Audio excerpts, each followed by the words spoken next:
சபாஷ். இன்று மூவி குரோனிகிள்ஸ்ல அமெரிக்க ஆக்ஷன் படமான டிரான்ஸ்போர்ட்டர் 2 பத்தி சொல்ல போறேன். பாருங்க, கடந்த காலத்துல பிராங்க் மார்ட்டின்னு ஒருத்தர் இருந்தாரு. சிறப்பு பொருட்களை சிறப்பு மனுஷங்க கிட்ட கொண்டு போற டிரான்ஸ்போர்ட்டரா வேலை பார்த்தாரு. அற்புதம். ஆனா இப்போ மியாமி புளோரிடால சாதாரண டிரைவரா இருக்காரு. ஒரு நாள் கார் பார்க்கிங்ல உட்கார்ந்து இருக்காங்க.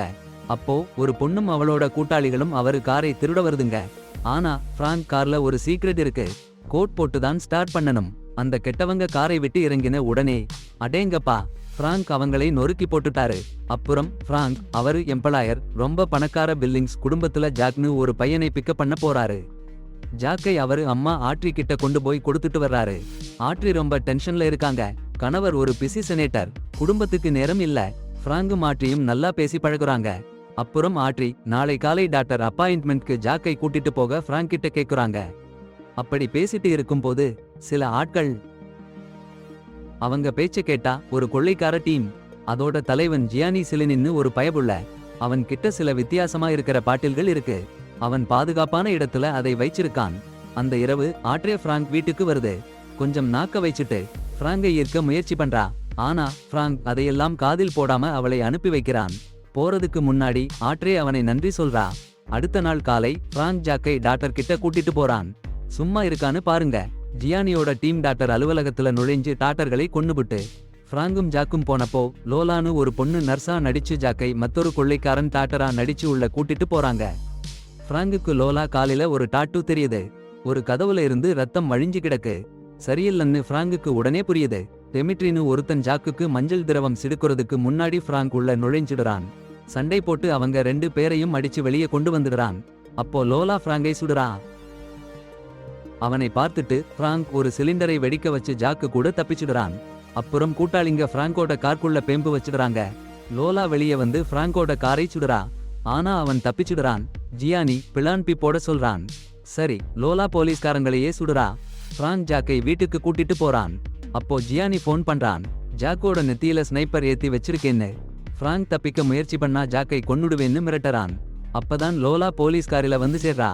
பிராங்க்கு வேற வழி இல்ல, அவளையும் கூட்டிட்டு ஓடணும். ஓடுற வழியில லோலா இன்னும் போலீஸ்கார்களை சுடுறா.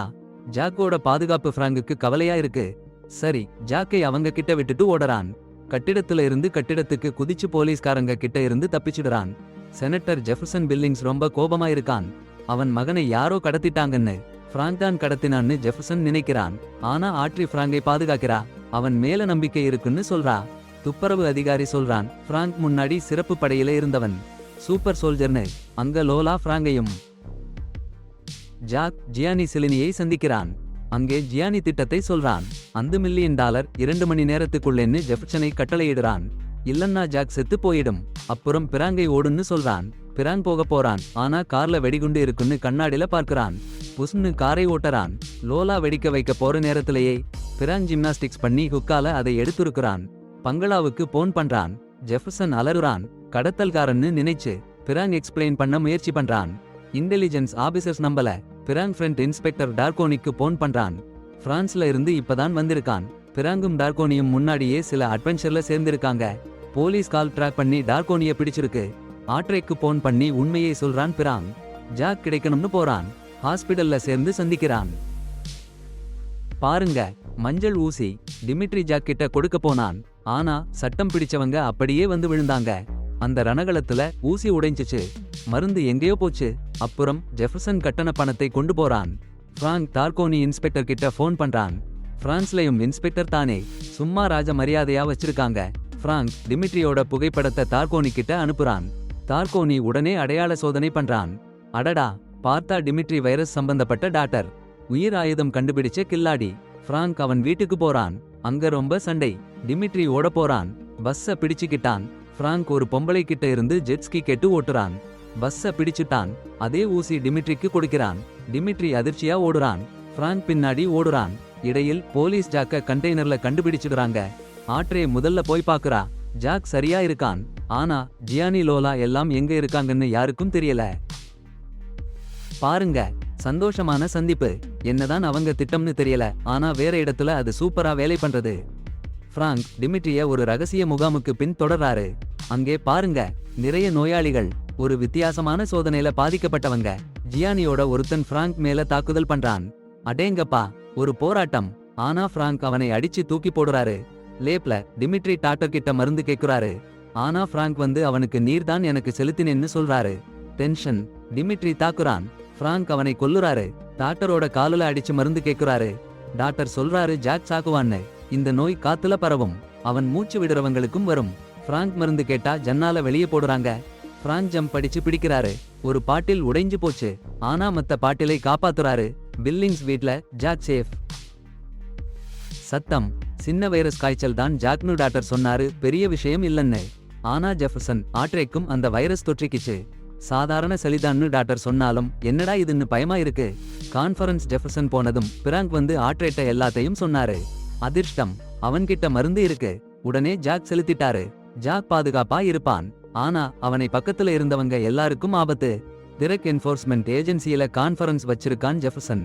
அவனுக்கு வைரஸ் தொற்றுச்சுன்னா சுவாசிச்சா போதும், அந்த ஏஜென்சி முழுக்க வைரஸ் பரவும். இது ஜியானி திட்டம்னு பிராங்க் புரிஞ்சுக்கிட்டான். இன்னும் மருந்து இருக்கும்னு நினைச்சு ஜியானிய சந்திக்க போறான். சீக்ரெட் சர்வீஸ் கிட்ட கிடைச்சு போராடி தப்பிச்சு ஓடிட்டான். அந்த நேரம் கான்ஃபரன்ஸ் ஜெஃபர்சன் போயிட்டான். எச்சரிக்கை பண்ண ஆட்ரே ஃபோன் பண்ணா சிக்னல் கொஞ்சம் கொஞ்சமா தான் இருந்துச்சு, எதுவும் புரியல. பிராங்க் ஜியானியோட டெலிவரி நம்பரை அனுப்பி வச்சான். படத்தை பார்த்து டார்கோனி கிட்ட ஓடி அட்ரஸ் கண்டுபிடிச்சான். கார் கடத்தி அங்க போறான். ஆட்ரே ஜெஃபர்சன் வைரஸ்ல நொந்து விழுந்துட்டாங்க. ஜியானி மருந்து எல்லாத்தையும் தானே குத்திக்கிட்டான். இதுதான் சிறந்த போக்குவரத்து முறை கத்தரான். அப்போதான் பிராங்க் வந்தான். அதிரடி போர் ஆரம்பிச்சிடுச்சு. எத்தனை பேர் இருந்தாலும் ஜியானியோட டீமுக்கு ஒவ்வொருத்தராவே தள்ளி அடிச்சான் பிராங்க். ஜியானிய சந்திச்சான். ஆனா காலி வயலு காட்டறான் ஜியானி. எல்லா மருந்தும் என்னோட ரத்தத்துல சிரிக்கிறான். பிராங்க் கொல்ல முடியல. கொலம்பியா டிரக் டீலர்ஸ் தான் என்னை அனுப்பினாங்க. டிரக் என்போர்ஸ்மெண்ட் ஏஜென்சிகளை அழிக்க வெளியிடுறான். லோலா வந்துட்டா. ஜியானி ஓடிட்டான். பிராங்கும் லோலாவும் போராடினாங்க. லோலாவையும் கொன்னுட்டான் பிராங்க். ஜியானியோட காரை எடுத்து ஏர்போர்ட் போறான். ஜியானி தன் பிரைவேட் ஜெட்ல ஏறிட்டான். பிராங்க் பின்தொடர்றான். விமானம் எகிரிச்சு. லேண்டிங் கியர் பிடிச்சு விமானத்துல ஏறிட்டான் பிராங்க். ஜியானிய பிடிச்சிட்டு வரப்போறான்.